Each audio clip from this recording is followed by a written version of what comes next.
Bom, e agora nós vamos conversar com o Maurício Chiesa, que nós vamos falar sobre ambientes tóxicos. O que é isso? Será que quando...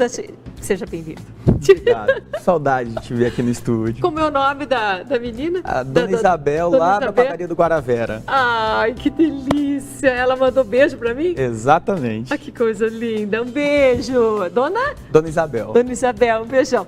Você sabe que eu tenho muita saudade deles aqui. E quando eles chegam, a gente fica com vontade de cheirar, de abraçar, assim. Agora, esse ambiente aqui não é tóxico. Não. Esse tá gostoso. O que é um ambiente tóxico? Bom, Clara, bom dia a todos os nossos telespectadores. O ambiente tóxico não é aquele necessariamente que existe uma contaminação fisiológica ou biológica, mas também emocional e mental. O ambiente tóxico, por exemplo, é tudo aquilo que atenta contra o bem-estar e a saúde emocional, o ambiente, desde uma comunicação, de uma chefia, de uma empresa que não segue regras que ela mesma colocou, e às vezes até na família nós temos esses ambientes tóxicos, sabe, Clô? Como detectar isso? Vamos dizer, na família, tem sempre um azarão, tem sempre um que reclama, isso é? De certa maneira, assim, nós aqui já falamos sobre gratidão, sobre propósito e tudo mais. Então, aquela pessoa que emana uma energia negativa, só reclama, torna o ambiente tóxico. Porque o ambiente em si, ele é estável, parado. As pessoas que dão movimento nele, então, seja na empresa ou na família, pessoas que reclamam, pessoas fofoqueiras, pessoas que não desejam bem ou têm inveja do conquista alheia, já tornam automaticamente o ambiente bem mais tóxico, mais pesado. E como que a gente se protege disso? A primeira regra é não entrar no mesmo jogo, né? Então, diz que a fofoca para na pessoa inteligente, né? Então, quanto menos você propagar notícias ruins, coisas ruins, automaticamente o ambiente começa a perder sua toxicidade. E claro, numa empresa você também vai trabalhar em algum lugar que se identifique. Se você está num lugar que você não se identifica, automaticamente ele passa a ser tóxico, porque às vezes você tem um nível você atura um pouco mais uma toxicidade de determinada situação do que eu. As pessoas são diferentes, então o que é para A, às vezes não é para B. Em casa a gente pode pegar, ir pro quarto, se fechar e falar assim, ai não quero isso para mim, pronto. Mas no trabalho é mais difícil. Você tem que ter uma inteligência emocional muito grande para poder respirar. Qual é a tua dica? O que a gente faz? Primeiramente, Clara, é o seguinte. A partir do momento que você se identifica com esse ambiente, a primeira coisa é não replicar o que você está sentindo para pessoas que não podem te ajudar. Procurar dicas e orientações de pessoas mais maduras ou com mais experiência que já presenciaram isso, né? No segundo momento, é também entender se aquele ambiente é favorável ou é compatível com o que você pensa e sente. Porque daqui a pouco não adianta você mudar o ambiente se você não é compatível com aquele ambiente. E talvez realmente seja o momento de procurar algum outro lugar, né? Mas não devolver na mesma moeda.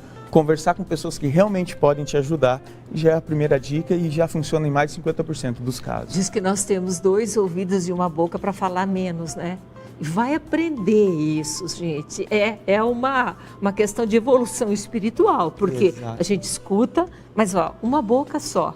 Então a gente tem que falar menos também, né? Tem que cuidar nas palavras, porque as palavras ferem as pessoas, né? Com certeza, Clô. E o seguinte, a partir do momento que você entende quais palavras ferem, você também vai analisar se você está colocando as palavras de maneira assertiva, porque às vezes você está dizendo que o ambiente é tóxico, mas quem está causando essa toxicidade é você. E a pessoa não identifica isso, ela vai assim, não, eu não. Por isso que eu falei, o diálogo, procurar pessoas mais maduras, experientes, que já vivenciaram isso, né? Procurar organizações que tenham os seus valores, né? E não propagar notícias ruins, porque o ambiente ruim, notícia ruim também nos adoece, né?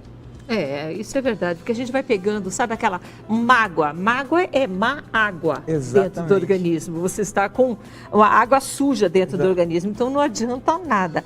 Como que você identifica, por exemplo, eu estou mais tranquila, então isso para mim não é tóxico. Mas a pessoa que está do meu lado, de repente, para o João não está legal, faz de conta, né, João?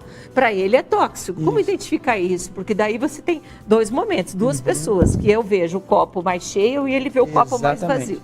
O João, no caso aqui, por exemplo, ele vai começar a ter dificuldade no sono, problemas de obesidade, problemas de rispidez, um comportamento agressivo, defensivo a todo momento, sendo que não está acontecendo nada. Então, você começa a identificar até no desempenho da pessoa na organização, isso daí. E num grau mais elevado, você tem o burnout, a depressão, inclusive até... O que é burnout? É a depressão oriunda do trabalho. Né? É um misto entre depressão e estresse oriundo específica do trabalho. Então você começa a ver e o João acaba pedindo demissão. Ele não vai aguentar. Não. João, você é só de faz de conta, tá? Nós estamos falando você só de faz de conta, né?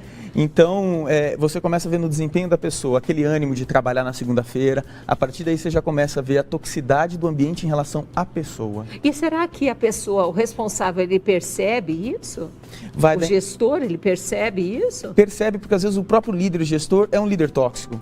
Então, a partir do momento que a empresa tem políticas definidas e são seguidas, gera confiança, as pessoas se sentem bem com que elas confiam, Clara.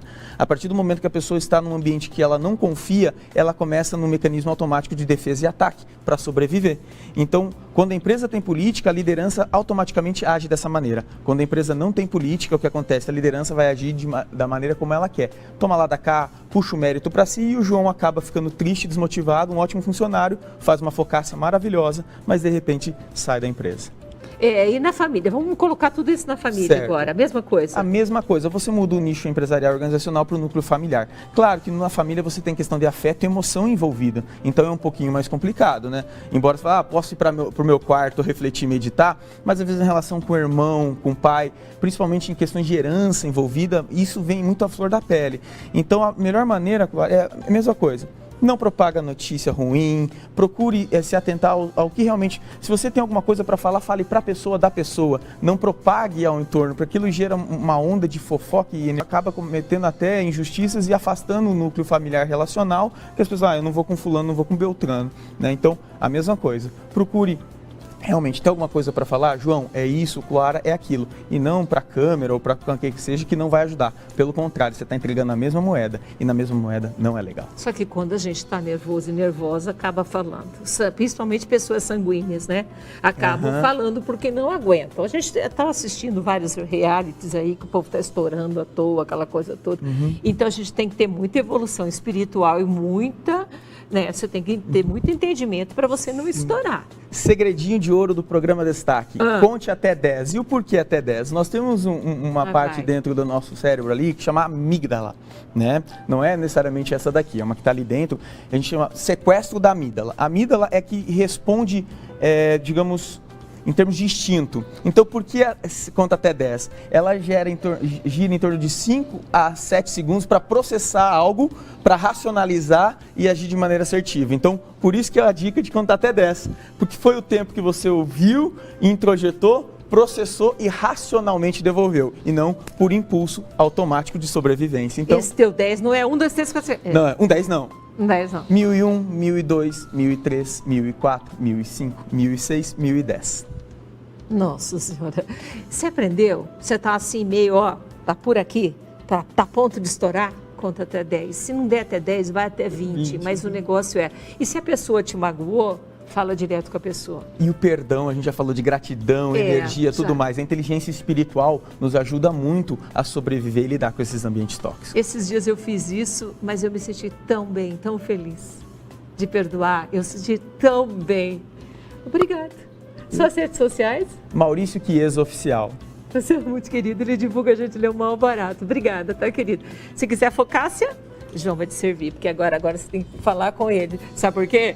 Porque, eu vou te falar, esse João, agora nós usamos ele de sujeito, então nós vamos ter que puxar o saquinho dele. Tá certo. Obrigada pelo carinho, gente. Obrigada. João, brincadeirinha.